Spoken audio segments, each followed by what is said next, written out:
Hello, I'm Jen. And I'm Kelly. And we are from the East Baton Rouge Parish Library at the main branch. And today we're going to show you how to tie-dye your own shirt. So for this project, we're going to give you a few items to do your tie-dye. First, you're going to get a big bag and 3 small bags, and those are what you're going to put your 3 colors of dye into.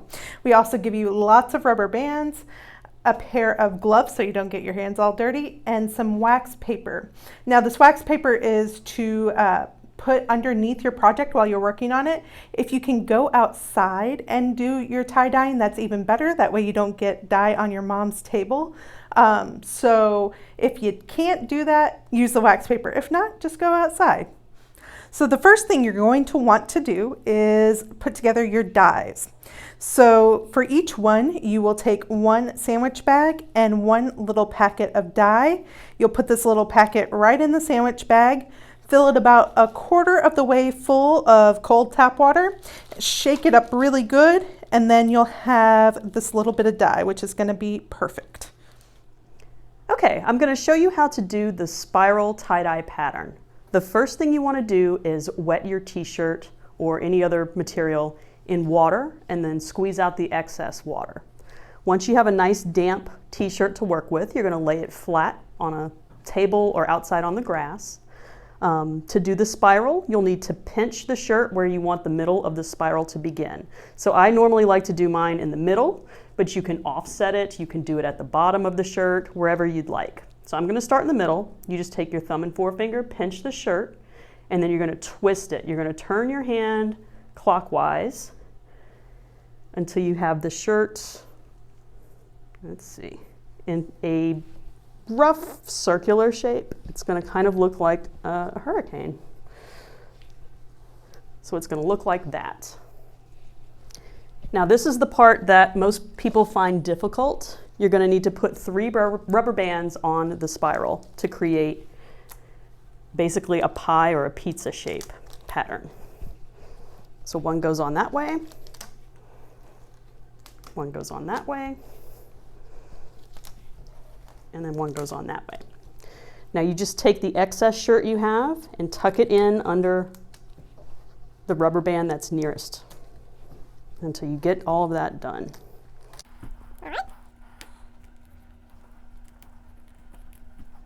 And so you'll see you'll have 6 little pie pieces, 6 different slices on either side. And now it's time to dye. Okay, so if you're doing this inside, now's the time to get the wax paper out. So you're going to place your project on top of the wax paper, that way the dye doesn't go all over your table. You're going to take 1 of your bags of dye.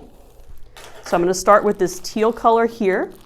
What you need to do, if you don't have bottles at home, you need to take the bag, make sure this is sealed, tip it over, and you're going to take a pair of scissors and just cut a tiny little piece off the edge of the bag.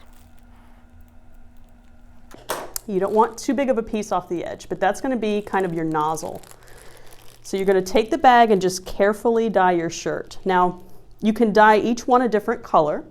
You can mix colors if you'd like. I'm only going to use 3 colors. You need at least 3 colors to do this spiral.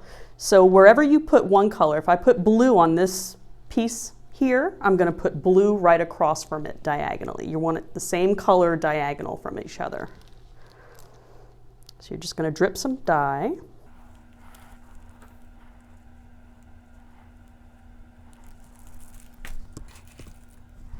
And since I have that excess right there, I'm going to use it. So you're not only going to dye the front of the shirt, you also have to dye the back of the shirt. So I did blue on the front here, I'm going to do blue on the back here. So I'm just going to use that dye that's on there. And that's it, you keep going around. So I put pink, pink, yellow, yellow, and then flip it over and make sure you get all of the dye on the back. All right, once you've finished your dye, your finished product should look like this. And so what you're going to want to do is you just use the wax paper, wrap up the project, and put it in the large gallon-sized Ziploc bag that we gave you. Seal it up tight, and you need to let it sit at least 24 hours before washing it. The longer you let it sit, the more vibrant the colors will be. And make sure to reference the take-home instructions for aftercare for the dye, because you're going to want to wash the tie-dye shirt by itself and dry it by itself before you put it with any other clothes in the washer. Don't ruin your mom's washer. All right, I'm going to show you a different tie-dye pattern for my shirt. So instead of a spiral, I like to do stripes. I'm going to show you a diagonal stripe, but you can use the same technique to do either vertical stripes or horizontal stripes. It's up to you.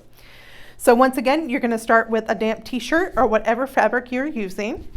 And then since I want to start my stripes at the bottom of my t-shirt, I will start by holding this bottom corner and then simply bunch your shirt up.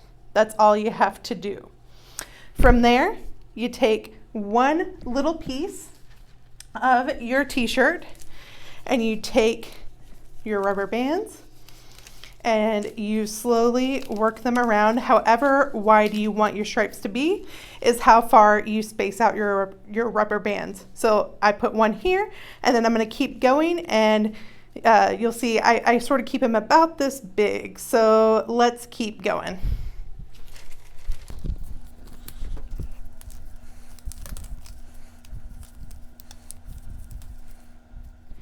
All right, as you can see, I got all of my rubber bands on and I am starting to dye. So just like the other ones, you're going to want to start with one color dye, and since I want different stripes, I'm alternating. So every 3 for me is going to be the same color. So I'm doing pink right now. So we've got 1, 2, and then this one will also be a pink one. And just like hers, you sort of want to make sure that's going to be on the front and the back. And then as I keep going along, I'm going to keep alternating these colors. And when you're done, we'll go on to the next step. All right, so when you're done, you should get something a little bit like this, depending on your colors. And like the spiral, you're going to want to wrap this up and put it in a bag until the next day, and then follow the same aftercare instructions. All right, so now that you've waited a day or two, you will wash your shirt according to the instructions that we gave you. And if you did it all like we said, you'll either come out with a shirt like this or like this. Thank you for joining us. We hope that you have a lot of fun tie-dyeing, and we hope to see you next time. Bye.